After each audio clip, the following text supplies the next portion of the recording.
Alright guys, so I'd like to take maybe 10-15 minutes just to show in detail the tools I've been using for repair to repair my car. Right now I'm doing some repairs. So this is basically the tools I've been using for about 10 years, and about everything I'm using is right there. Just quick word, this should be good for doing stuff like brake repairs, suspension repairs, replace the struts. You may want to replace a steering rack, do a timing belt, small repairs around the engine, such as the alternator or power steering pump. That's pretty much a repair, change a door or something like this, repair a window. Probably what's missing here is what you need probably to repair parts of the exhaust, the exhaust piping. You will need a cutter, a welder, or something like this, but I'm not including this here. So this is pretty much what you need to do to buy or to use if you are starting into car repair. It sums pretty much everything. So let's just start with the basic and the most important part of it, the lifting things that you are gonna use. So first of all, you may want just to skip the spare jack of the car and just buy a hydraulic lift like this one. Try to get a good brand, not the cheapest one. You may want to spend maybe around $100, 100 something. This has been good for about 10 years. One thing to look for, it's really important that it has, this is the release valve. So you need to find one that has a soft release, or so it doesn't drop to the floor all at once. So like this one, you see it goes slowly. When I lower the car, it goes just slowly. This is really important. You will need it to work with the jack stands. It's an important thing. If you want to find something that's lightweight in aluminum or something like that, that's even better, because the part with this is that it's really heavy. It's heavy to carry around. So if you find something in aluminum, that's perhaps the best option. Just go with a good brand. Don't cheap on this part. Then you will need jack stands. By all means, everybody tells you that, and this is critical. You never should work underneath the car, even just maybe repair brakes like this or change the brake pads. You should never jack the car just by the hydraulic lift. So usually what I do, I just jack the car with the hydraulic lift, then I put it on the stands and I remove the lift altogether. So you never, for your safety, there are many people each year who play with this. Some even use the spare jack and lift the car and work under the car. You just Google up, there are thousands of people who get crashed on the car each year. So don't mess with this. This is your life, this is your safety. So you may want to use jack stand.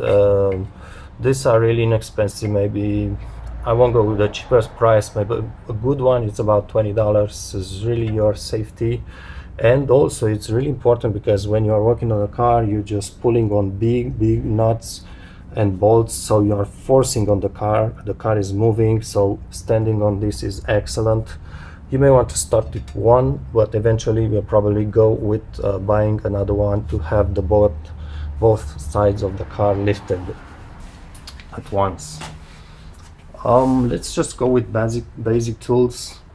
This is something I didn't hear people use a lot, but this is just amazing. It's a knee protection. This is really a cheap, inexpensive one, Chinese, which is pretty good enough. You may want to go something more with more cushion, but this is just enough, and it's extremely important. I will never work again on a car without this on my knees. Talking about gloves, you may check on internet. I suggest you guys just hit Amazon and watch for reviews on everything around here. It will give you a good idea about what to buy, what to not to buy. Just an example, I tried gloves, I think it's Mechanics. Everybody is raving about them. Mine didn't last at all. Throw them away, it was really terrible. And then I went to buy this from eBay. It's a Korean seller, sells this. It is really expensive. To me this lasts quite a bit actually, months if not more than 1 year. It has a rubberish face here.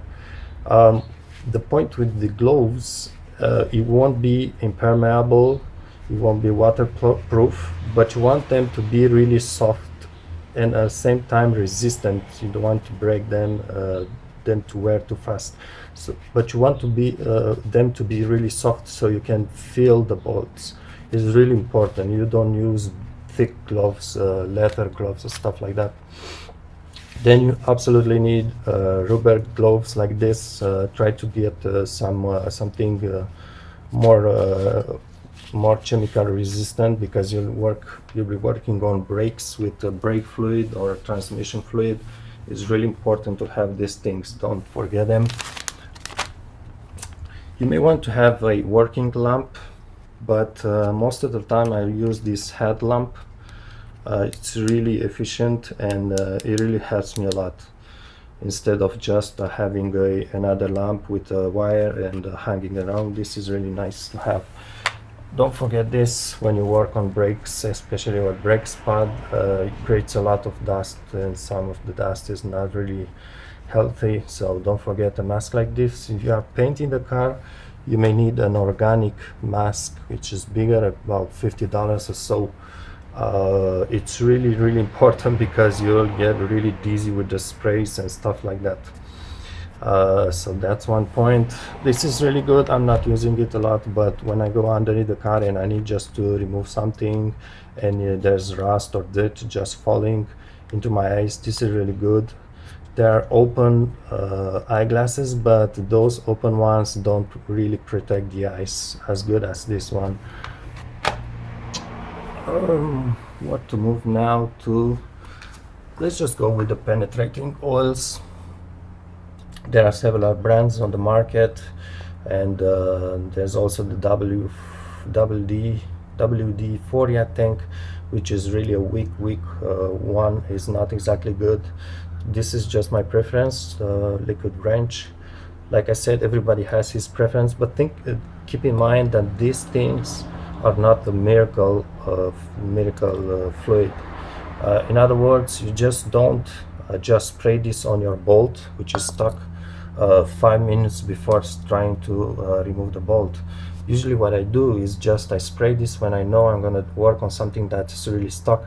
I will spray this sometime 1 week in advance, 2 weeks in advance, or even more, and just keep spraying like this. So you really need to let this work for a while, days if not weeks, if you really want to get results from these stuffs. An electric drill like this, it's not a must. This is not a powerful one. What I use it, it's really convenient. Sometimes you just loosen the bolts with a ratchet, and then you just undo the bolts really quickly with this thing, and you need an extension. This is a 3/8 extension, so this is not a must, but it helps you a lot. At some point it gets really helpful. It makes your job faster. If you change the oil filter, keep in mind that some cars have a special tool for the filter, especially the European cars has a specific tool for your filter, so you may want to start with looking for one in the first place.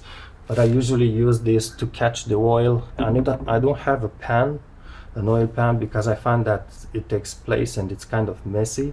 So what I usually do is I just found this, I think it was a cat litter or something.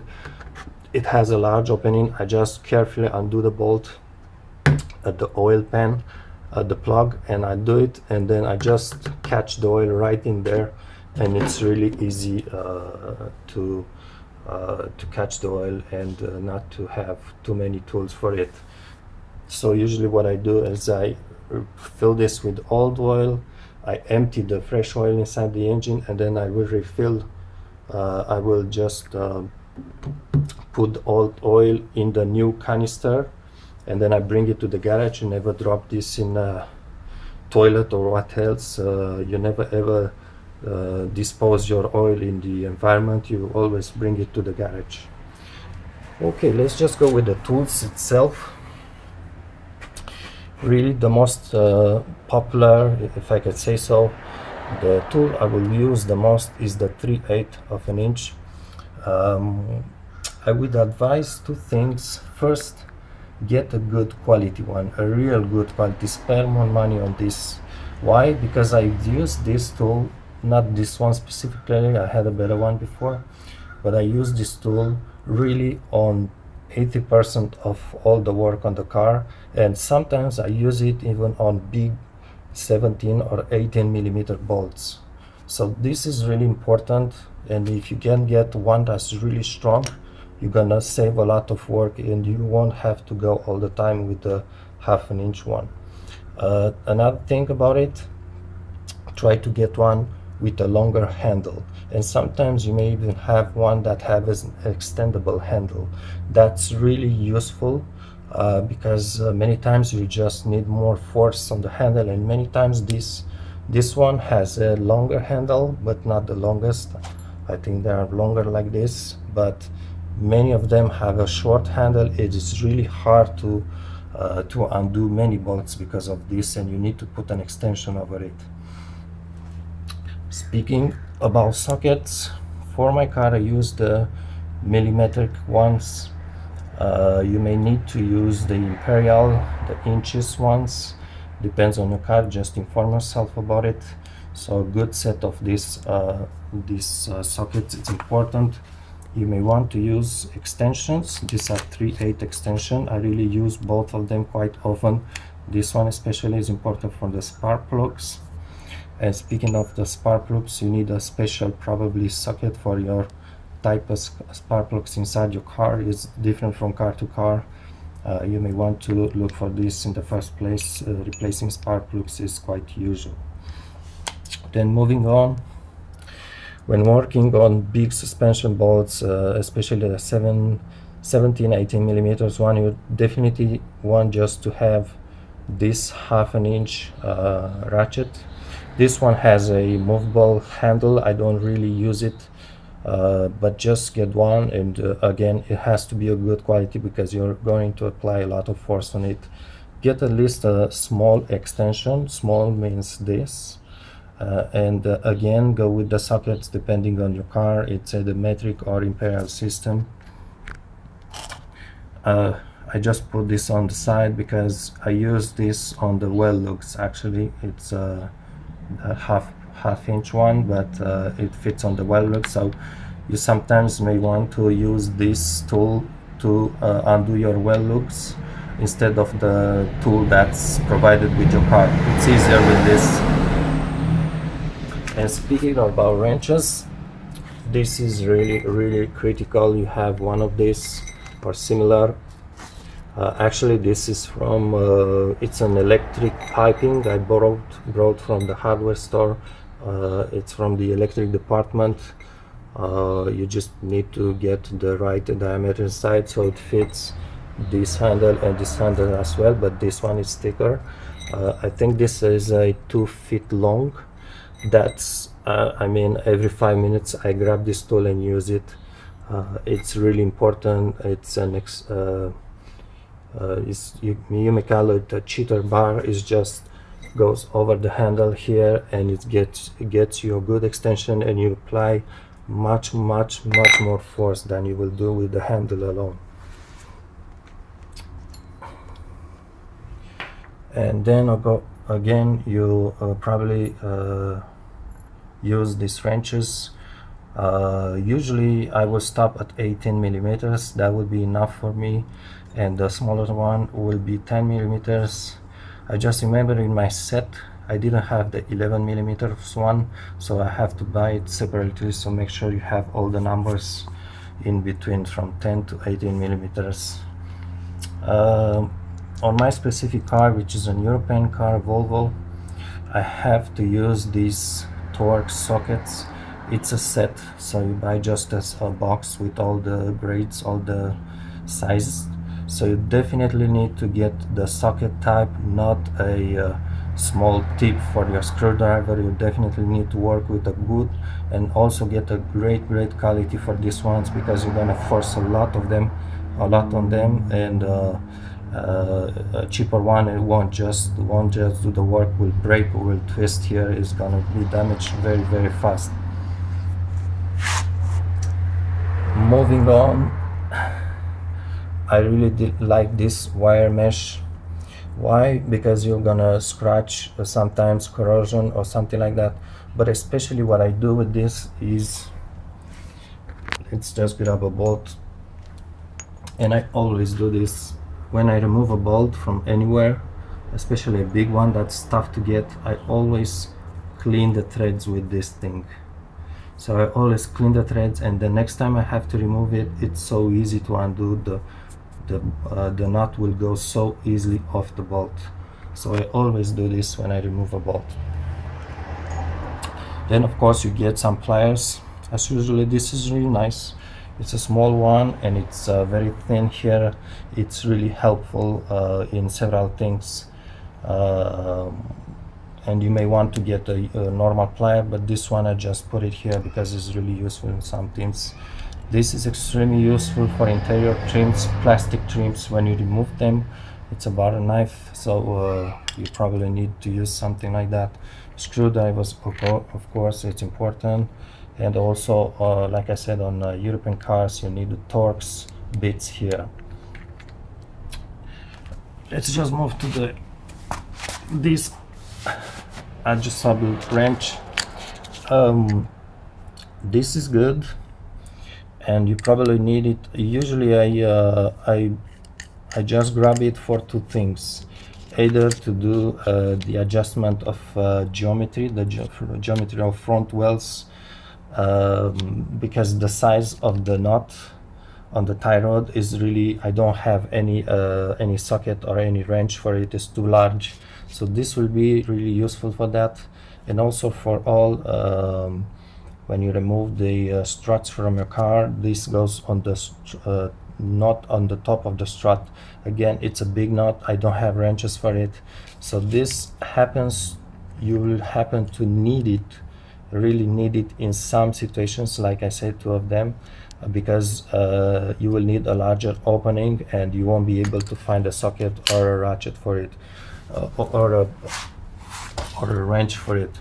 So like I said, in specific situations we'll have no choice but to use this thing. It depends if you are doing those works, but otherwise you may not need it. One thing I'm missing here, which I put it in the paper, it's a locking pliers. Especially when you start working on a car, you'll find a lot of seized nuts. Locking pliers, it's extremely important for those nuts, not big one, but just let's say some size 10 to 14 millimeters. It's great to have a locking pliers. I don't have it right now, and I'm not needing. I don't need it, especially for this Volvo car, which has really easy to remove nuts. But if you are working on a Honda or something like that, on a Volkswagen, you will need a locking pliers, and I suggest you get Vice Grip brand. I had two brands, and although the Vice Grip was really great, it got worn in time and I had to replace it once. But I still buy it again, even though it doesn't last. But when it works well, it's really powerful and really strong to get a good grip on the bolts.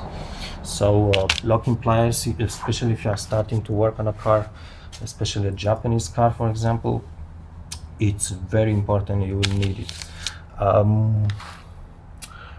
Going on, I'll just show this. I use this for bleeding the brakes, which is a great tool. You'll need it. I strongly advise, when you replace the brake pads, to undo the bleeders on the brakes, which are, I'll show you right there. That's a bleeder right there.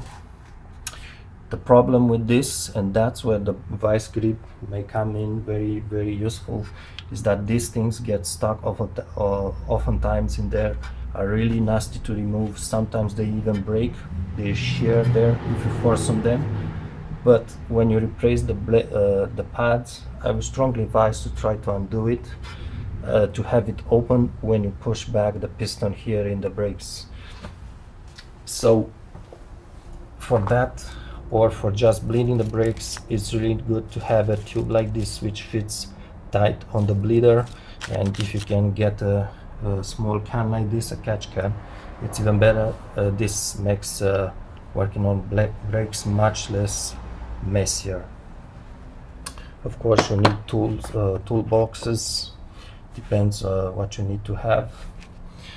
I'm pretty much done by now, just showing a small voltmeter if you need to check the battery, the alternator. Sometimes you just need to check the power at some wires. It's good, and this is like 20 bucks, maybe not much more. So this is for the electric side, and that's pretty much it. I'm just finishing with spring compressors. You find these guys on eBay, and you absolutely need them if you are replacing the struts by themselves. So you need to remove the struts from inside the spring. You need those compressors. You never remove the spring without these compressors off a strut, because it's really dangerous. So actually I got this from a store, but I've sold this on eBay. You need to make sure you have enough length, so check the length, ask on forums about your own car how much long this has to be. Again, don't cheap on this, don't spend $15 on this, because it's really for your safety. The spring is under really strong pressure, and it's very dangerous if you break the spring compressor. But if you are working on suspension like this, you'll need these things. So get something quality, $50 or so for both of them, and that will help you a lot to work on the suspension. So that's pretty much it, guys. These are not exactly very expensive. It's really hard to say how much you should spend on this. Perhaps $400 or $500 or so, because many times you get a special at the hardware store. They have in special some tools, and you just wait for those specials, for those rebates, and buy them. So it's not so hard actually. It's quite simple tools at the basic. One thing I'm not putting here, I'm just gonna put a link on in the video description. It's a what's the name again for that? It's a torque wrench, the wrench that will give you the torque when you tighten a bolt, because every bolt has a specific torque. I don't work like that, but for beginners it's perhaps quite important. So I'll just put a link in the video description with one tool that people say it's good to get, and it's good quality. So good luck, guys. Be patient. Hit the forums by all means before starting any repair. That's where you should start, and that's where the help is actually. And also ask for the parts that are good quality to put on your car. And take your time, be patient, especially at the beginning with those bolts that are rusted and are really hard to remove. Take your time, ask on forums how to do this better, and take your time. And it's entirely doable at home to repair your car. I would say most of your car, maybe an engine or a transmission job, it takes a little bit more skills and tools. But anything else, and I really mean anything else, you should be doing with these tools quite easily. Good luck.